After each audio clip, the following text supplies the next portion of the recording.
ስለ አባቷ ማለቴ ስለ አባቴ ልታወሪኝ ፈልገሽ ነበር? ዘካሪያስን ሳላገኘው አልቀርም። ከ22 ዓመት በኋላ ወደ ሀገሩ ሊመለስ እንደሆነ በአጋጣሚ ያወቅኩ ይመስለኛል። በአጋጣሚ? የእስክንድር ዶክተር ሆኖ እና ሀብል ቤት ሊመጣ ነው። ምን? ስለዚህ የሀብል እናቷም አባቷም ሊገኙ ነው ማለት ነው?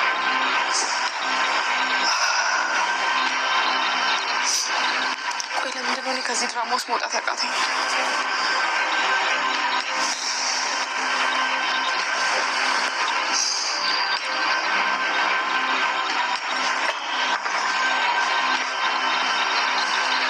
ኩኩሻዬ ምን ሆነሽ ነው? መቼም እኔ ናፍቄሽ መሆን አለበት አይደል እንደዚህ በረዘግትሽ የምትነፋረቂ? ቆይ እዚህ ምን ትሰሪያለሽ? እማዬ እዚህ ሁለተኛ እንዳላይሽ አላለችሽም?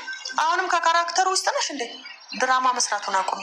ወይዘሮ ሀና ብለሽ መጥራት ትችያለሽ እንዴ? ደግሞ ራሴ ከፍታ ላይ አስቀምጬሽ እኔኑ ልታወርጂኝ ትፈልጊያለሽ እንዴ? ቆይ ምን ፈልገሽ ነው አሁን የመጣሽው? መቼም አንቺ ናፍቀሽኝ አለሽ። ገንዘብ ያስፈልገኛል። አታፍሪም እኮ እናቴን ገንዘብ ልትያት ይሆናል። ቆይ እሷ ገንዘብ ከየት ታመጣለች? እረሳሽው እንዴ? እናትሽ እኮ መልቲ ሚሊዮነር ናት። ገና ደግሞ እናቴ መሆኗ አልተረጋገጠም። እሺ አሁን ከዚህ ጥፊ። አረ ወይዘሮ ሀና እንደ ድሮ መከባበሩ አይሻልም? የኔና ያንቺ መከባበርማ ካለቀ እኮ ቆየ። በጣም አታላይና ውሸታም ሴት ነሽ። ኧረ እባክሽ ወይዘሮ ሀና ይሄ ንግግር እኮ ከአንቺ አይጠበቅም። ቆይ አንቺ ለምን ከዚህ ቤት አትሄጂም? ኩኩሻ አንቺ እዚህ ነገር ውስጥ አትገቢ። አውቃለሁ ወይዘሮ ሀና ልጅሽን መረን አድርጌን ያሳደግኳት አጥፍቻለሁ። ያ ማለት ግን ለኩኩሻ ምንም ፍቅር የለኝም ማለት አይደለም። ኩኩሻን በጣም የምወዳት ልጄ ነው። ለእኔ ደግሞ እናቴ አይደለሽ። ሲጀመር እንዳንቺ አይነት ገንዘብ ወዳድ ሴት እናቴ ልትሆን አትችልም። ይሄን ደግሞ ደጋግሜ ነግሬሻለሁ። እሺ በቃ አሁን እባክሽ በጸባይ ከዚህ ውጭ ችግር የለውም። በቃ ብቻ ግን ለልጄ ጥሩ እናት ከሆንሽላት ለእኔ በቂ ነው። ተይ እንጂ አሁን ራሱ እያስመሰልሽ እንደሆነ እማላቅ ይመስልሻል እንዴ? አዎ አስመሳይ ነኝ። ግን ምን ደስ እንደሚለኝ ታውቂያለሽ? ልጄ ከእውነተኛ እናቷ ጋር በማገናኘቴ ማለት ነው። በጣም ነው ደስ ያለኝ። አትጠራጠሪ። በእርግጥ ይሄንን የሚመልሰው የዲኤንኤ ውጤት ነው። እርግጠኛ ነኝ ኩኩሻ ያንቺ ልጅ ናት። ይኸውልሽ ከኩኩሻ ጋር እያወራን ነበር። ኩኩሻ በዲኤንኤ ውጤቱ እውነተኛ ልጄ ብትሆን እንኳን እኔ አንቺን አልፈልግሽም። ልጄን እንዴት አድርገሽ እንዳሳደግሻት ስለማቅ ማለት ነው። ሰላም ሰላም ውድ ቻናል ቤተሰቦቼ አስቱ ነኝ። ዛሬ ደግሞ በሌላ ቪዲዮ መተናል። ተወዳጅ የሀብል ድራማ ዛሬ ምን ተፈጠረው የሚለውን አብረን እናያለን። አጸደ እንግዲህ ሜርሲን አስገድላታለሁ፣ ሜርሲን የእጇን እሰጣታለሁ በማለት እየዛተች ነበር። ሐረግን የቀጠረችው ሳላይ ሆነ እዛ ቤት እንድትሰራ የተፈጠረው ነገር እንድታሳውቅ ነበር። ነገር ግን ሀብል ምንም ብላ አዝራ እንድታሳምነው አልቻለችም። አዝራም እያየሽኝ ዋሸሽኝ በማለት ግዳቱን ካድሽኝ በማለት ዋሸሽኝ፣ አንተም አባቴ አይደለም ብሎ አባቱ ላይ ሲጮህበት አባቱን ለጋጣሚ ልብ ድካም ይዛል። አዝራ እባክህን አንተዛቱን ተረጋጋ ብላ ብትለምንም አዝራ ግን ስሜታዊ በመሆን ምንም ሊረጋጋ አልቻለም ነበር። እሺውን ሀብል በጣም ተጨንቃ እንደሆነና አዝራ እጅግ በጣም ስሜታዊ እንደሆነም ጭምር እባክህ ተረጋጋ በማለት ጋሼ ለማረጋጋት እስክንድርን ለማረጋጋት ስትሞክር ነበር። አዝራ ስሜታዊ በመሆን ግራ ተጋባ። ምክንያቱም አባቱ ልብ ድካም ያዘው። ምክንያቱም የተፈጠረው ነገር እጅግ በጣም ከበደች። ወይዘሮ ዘነሙ ድጋሜ እዚህ ቤት እንዳትመጣ ብያት እንዴት ብደፍር ነው ቤት የደፍራ ድጋሜ የምትመጣው ስትልም ትነግራታለች። ኦክሻ እባክሽ እናቴ አትናደጂ፣ እሷ እኮ በጭራሽ ምንም ነገር ብታያት አትሰማም እና እሷ ያሰኛት ነገር በሙሉ ነው የምታረገው። ድጋሚ ግን ያለኔ ፍላጎት እዚህ ቤት መገባ ከሆነ ምን እንደማረጋት እኔን የማውቀው ስትል ትዝታለች። አሁን አውቃለሁ በጣም መጥፎ ሰው እንደሆነች እና ገንዘብና ራሷን ብቻ ነው የምትወደው። እኔም በጭራሽ እሷን አልፈልጋትም። ነገር ግን አንቺ እንድትባሳጭና አንቺን እንድትናደሽ በጭራሽ አልፈልግም እናቴ። አንቺ እንድታዘኝና እንድትከፊብኝ አልፈልግም በማለት ኩኩሻ ትነግራታለች። የኔ እናት አንቺ ምን አድርገሽኝ ነው እኔን የምታስከፊኝ? በጭራሽ አታስቢ። ያቺ ውሸታማ በጭራሽ እዚህ ቤቴ እንድትረግጪ አልፈልግም እና ውጪልኝ ስትላትም ኩኩሻ ትጫወበታለች። ዘነቡ እንዴት እኔ ላይ እንደዚህ ትናገራለች? ልጄ እኮ ነሽ በማለትም ብትነግራትም አንቺ በጭራሽ እናቴ አይደለሽም ብላ በድርቅ ሆና ነገረች። ወይዘሮ ሀና አዎ አጠፍቻለሁ፣ ነገር ግን ጥፋቴን አምናለሁ፣ እባክሽ ይቅር በይኝ ብላ ደጋግማ ይቅርታ ብትጠይቃትም ነገር ግን መቼም ይቅር አይደለሽም፣ ትሰሚኛለሽ፣ የዲኤንኤ ምርመራ መጥቶ እንኳን ኮክሻ ልጄ ብትሆንም ከልጄ አጠገብ እንዲደርሳት አልፈልግም በማለትም ትነግራታለች። አጸዳ እጅግ በጣም አበደች። ለዘነቡም ወይም ደግሞ ለምንን እየነገረቻት ነበር። ያቺ ተረግመች አዝራ አንድ ላይ ሆኖ ሲደበድቡኝ እያለች ነገረች። አዝራም ደበደበች ማለት ነው ስትላት ያቺ ሜርሲ ጭራሽ እኮ መሳሪያ የአባቷን መሳሪያ ይዛ መጣ ግንባሬን ደቅና ልገለኝ ነበር እና እንደምንም ብዬ ተረፍኩ። እኔማ በየርኩበት መደብደበኝ ነው ስሜ መደብደብ ነው ስራዬ በማለትም ትበሳጫለች። ኮክሻ ዘነቡን በጭራሽ ላይ አልፈልግም፣ በቃ ይጅልኝ ከየት ይውጭልኝ።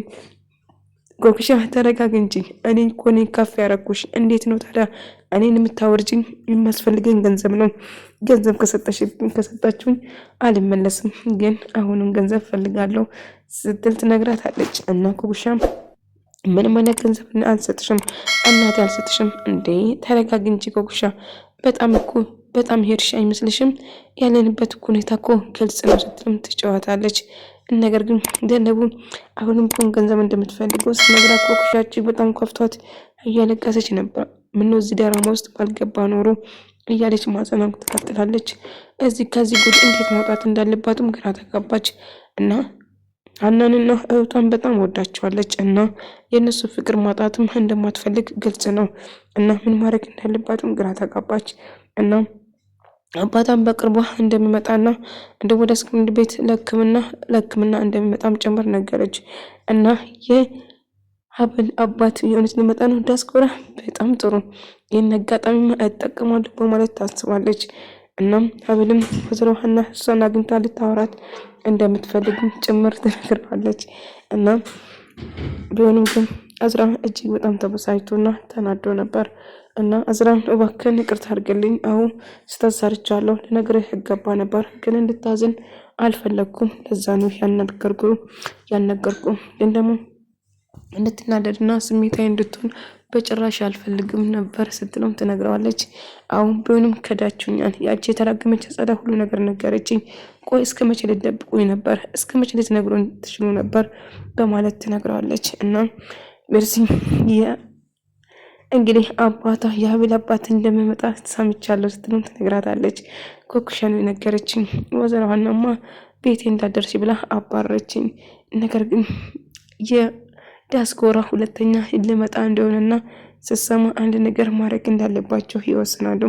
ሜርሲ አጸደን እገልሻለሁ ብላ ብዝትበትም ነገር ግን አዝራ እንደምለው ባስጥላቱም ነገር ግን አንቺ ተረገምሽ አክስቴ ባትሆኚ ይሻለኝ ነበር፣ ምነው አንቺን ባላወቁ በማለትም ሜርሲ እጅግ በጣም ትበሳጭና የኔንም ሆነ የወንድሜን ህይወት አበላሽተሻል፣ ስለዚህ አንቺ መሞት አለብሽ ስትላት እባክሽ ሜርሲ እንዳታረጊ፣ እኔ እኮ አክስትሽ ነኝ፣ የወንድሜ ልጅ እኮ ነሽ፣ እንዴት እኔ ላይ እንደዛ ነገር ታደርጋለሽ? በማለትም ትጮህበታለች። አዎ በእርግጥ አውቃለሁ ወንድምሽን ለመግደል አስብሻል፣ ሀሳቡን ያመጣሽው ደግሞ አንቺ ነሽ በማለትም እሷ ላይ ለማላካክ እያሰበች ነበር። እናም አጸዳ እባክሽ ሂጂ፣ ካሁን በኋላ ከአንቺ ጋር ምንም ማውራት አልፈልግም ይላል። እስክንድርም ልጄ እባክህን አባዬ ይህን አልኩ እኔ መደበቅ አልነበረብህም፣ ቆይ ልጄ ምን አጎደልኩብህ ከመውደዴ ውጭ? አዎ እውነቱን ልነግርህ ይገባ ነበር፣ ግን እውነቱን አልነገርኩ ምንም አይለወጥም።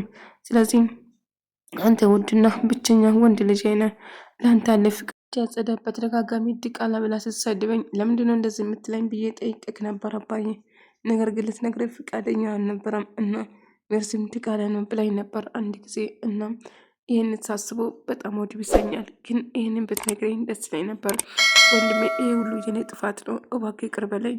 አክስቴ ስላንተ ሁሉ ነገር ነገረች እና ሀብል ያለችው ውሸቷን ነው፣ እራሷ ነች ሁሉ ነገር የነገረችኝ እና ይህን ምርመራ እንዳስደረገችው ያሳየችኝ የሰጠችኝ ወረቀት እራሷ እንደሆነ ነገረችው እና ሀብሎች የሆኑ ነገር የነገረችን ብላ የነገረችም ውሸቱ እንደሆነ እና እራሷ ይህን ሁሉ ነገር ጥንስሳ ወንድሜ እንዳልሆንኩም ደጋግማ ነገረችኝ። እናም ወንድሜ እንደሆንኩ ተቀበልኩ፣ ነገር ግን እሷ ወንድምነትን እንዲክድ ብዙ ነገር ገፋፍታኝ ነበር፣ ግን አልቻልኩም። አንተ የምወድና የማከብርህ ብቸኛ ወንድሜ ነው፣ እባክህ ይቅር በለኝ በማለቱም ደጋግማ ይቅርታ ጠይቋለች ሜርሲን። ነገር ግን እሱ ስሜታዊም በመሆንና እጅግ በጣም ይበሳጫል። ሳረጉት የነበረውን በሙሉ እያስታወሰ እና ይቅር ብለኸኝ የነበረ እኮ ወንድሜ እባክህን አሁንም ቢሆን አይደገመኝም ይቅር በለኝ ስትልም ትለምነዋለች። ሜርሲን በጭራሽ ይቅር አልልሽም አሁን ተይኝ ብቻዬን መሆን እፈልጋለሁ ሲል ይነግራታል። ነገር ግን ሀብልም በጣም ተጨንቃ ስለ አዝራ ደጋግማ ብትደውልም እሱ ግን ምንም ልሰማ ፈቃደኛ አልነበረም። እናም ምን ማድረግ እንዳለባትም ግራ ገባች። ሀረግም ልትሰራ የመጣችው ሰውን ብቻ ነገር ሱራ ምንም ሰራተኛ እየመሰላት ወይም ደግሞ ሽንኩርት መክተፍ እንኳን የማችል ነች። ነገር ግን ታዲያ ጋሼ በዚህ ልኩ እንዴት ነው ለጋሼ ምግብ የምታዘጋጅ? ያለንበት ከባድ ነው። እባክሽን ቢሆንም ግን ደቀቅ አድርገሽ ከትበሽ ለመስራት ሞክሪ እና ችሎታም ከሌለች ደግሞ ንገሪ ስትላት አዝራ ስሜታዊ ሆነው እናንተ ለእኔ ባዳ ናችሁ፣ አንቺም ካድሽኝ፣ አንቺም ዋሽተሽኛል በማለት ሀብል ላይ ይጭዋል። እባክህ አዝራ ተረጋጋው እንዳትጠቂኝ በማለትም እጅግ በጣም በስሜትና በጩኸት ያናግራታል። ቆይ ምን ተፈጠረ ብላ ደጋግማ ብትጠይቁም ምንም ቢሆን አንቺ መካዳን አዋዝራ ብነግሪ ደስ ላይ ነበር፣ ግን በጭራሽ አልቻልኩም። ምክንያቱም እንድትጎዳና እንድታዝን አልፈልግም። ጋሼም ደግሞ እንድነገር አይፈልገም ነበር። ለዛ ነው የደበቅነው እንጂ ያ ነገር አይደለም። እኔ ደግሞ እንደ አጋጣሚ አጸዳና ሜርሲ በማወሩበት የሰማሁት ነገር ነው እንጂ ምንም የሰማሁት ነገር እንደሌለ ነገር ሁሉ ነገር አንቺ እንደተናገርሽው አጸዳ ነግረሽኛል። አይ እሷ የምታወራው ነገር አትመን ዋሽተሽኛል፣ በቃ ትንትኝ እያለ በስሜታዊ ሳናገር ነበር። እባክህ አዝራ ተረጋጎ ብላ ደጋግማ ትለምናለች። ነገር ግን መቼም ይቅር የሚያደርግ አላችሁ ሁለታችሁም። አንቺም በጣም አምንሽ ነበር፣ ግን አላቅሽም ነበረ እስከዛሬ። እንዴት ይህንን ነገር ትደብቅኛለሽ? ሀብል በማለት ይጮውባታል። እናም እሷም እንዳትጎዳና እንድታዝን ስላልፈለግኩ ነው ያናገርኩ። አዎ አባዬ ነው ለአንተ እንዳትነግር ያደረጋት። ስለዚህ ሁሉ ጥፋት የኔ ነው እንጂ የሀብልም ወይም ደግሞ የማንም አይደለም። ወንድሜ እባክህ ተረጋጉ፣ አንድ የተፈጠረ ነገር ተፈጥሯል። ስለዚህ እባክህ ልለምን ወንድሜ ትለዋለች። ነገር ግን ያደረጋችሁን ነገር በጭራሽ ማምኜ መቀበል አልችልም። መቼም አላምናችሁም። እናንተ ከኋላችሁ ወጋችሁኛል እና አጸዳም እጇን እሰጣታለሁ። ወንድሜ እባክህ ይህን ነገር ተው በቃ። እሷ እኛን ቤተሰብ ለመጥወጥና እኛን ለማለያየት ነው የምትፈልገው። ስለዚህ ይህንን አጋጣሚ መጠቀም ትፈልጋለች። ይሄ ደግሞ እንድፈጸም በጭራሽ አልፈልግም እና ተረጋጋ ወንድሜ በማለትም ትለምነዋለች። ነገር ግን ሀረግ እዚህ ቤት የሚፈጠረው ነገር ምን ማድረግ እንዳለባትም ትወስናለች። ይህንን ጉዳይ ለአጸዳ ማሳወቅ ሳይኖርብኝ አይቀርም፣ ቤቱ እኮ ተደበላለቀ ስትልም ትነግራለች። ሀብል ከአሁን በኋላ እኔና አንቺ በጭራሽ ላምንሽ አልችልም ብሎ ያንቃታል። እባክህን ተረጋጋ በማለትም ትለምነዋለች። ነገር ግን ሜርሲም ምን እየተፈጠረ ነው? እባክህ ተረጋጋ፣ ይህን አጋጣሚ ተጠቅመን ሀብልን ስቃ ውስጥ እናስገባታለን። አጸዳና ለመግደል ትሞክራለች። ሜርሲ በንዴት ከቤት ሮጦ ይወጣል። እንግዲህ ሜርሲም ደግሞ የምታደርገው መሳሪያው ይዛ እንግዲህ አጸዳን እስከ መጨረሻ ለመገላገል ትወስናለች። እና ምን ነው እናቴ አሁንም በሀሳብ ተጨንቀሻ እንደ ስትላት ኮክሻ ሀናን አይ ደህና ነኝ ለምግጫቴም እያለ ስትነግራት ነበር።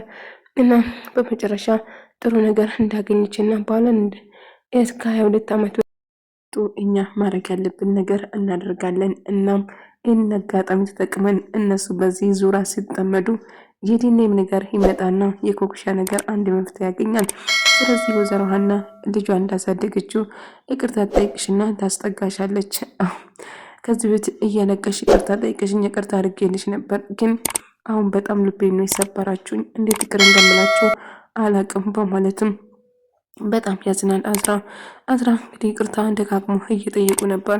ኮክሻም በጣም ፈራች። ወይዘሮ ሀና እንዳትናደድበትና እንዳትበሳጭ ደጋግማ እየሞከረች ነበር። ወይዘሮ ዘነቡ ካሁን በኋላ እዚህ ቤት እንዳትመጣ የተቻለኝ ሁሉ አደርጋለሁ፣ አንቺ ስታስከፋና አንቺ ስታዛዝኝ በጭራሽ ማየት አልፈልግም እናቴ ስትል ትነግራታለች። አታስቢ፣ ውጤቱ በቅርቡ ይመጣል። አዎ ይሄ ውጤት ቶሎ መጥቶ እውነቱ ቢረጋገጥ ደስ ይለኛል። ከዛ በኋላ መወሰን ያለብን እንወስናለን ስትልም ትነግራለች። እና የኮክሻ ነገሩም ጥያቄ ፈጥሮበታል። አሁን ስለ ኮክሻ ነገር እንዳያጣራ አዝራ ስለ ራሱ ትኩረት እንዲያደርግ እያደረገች ነበር። አዝራ ከአንቺ ጋር ምንም የማወራት ነገር የለኝም እባክሽ ይዤልኝ ከፊቴ ብላትም እሷ ግን እውነቱ ስለነገርክ ልታመሰግኝ ይገባል እንጂ እንዲህ እንድትጠላኝማ በጭራሽ አልፈቅድልም። እውነቱን ወፍ ዘራሽ መሆንን ስትረዳ ደስ ብሎኛል፣ ግን እኔን ቆይ ለምንድነው እንደዚህ የምጠላኝ ጠላት ያርጋ የምታይኝ ብላ ተናግረዋለች። እባክሽ አጸዳ ዞር በይልኝ፣ አሁን ብቻዬን ጊዜ ማሳለፍ ፈልጋለሁ። ብቻዬን ግን ለምንድነው እኔን እንደዚህ የምጠላኝ በማለቱም ደጋግማ ትጠይቃለች። አንቺ ክፉና ከሰው ህይወትን ከማጥበጥ ውጭ ሌላ ስራ የለሽም፣ አሁን ዞር በይ ከፊቴ ብሎ ይጮህበታል።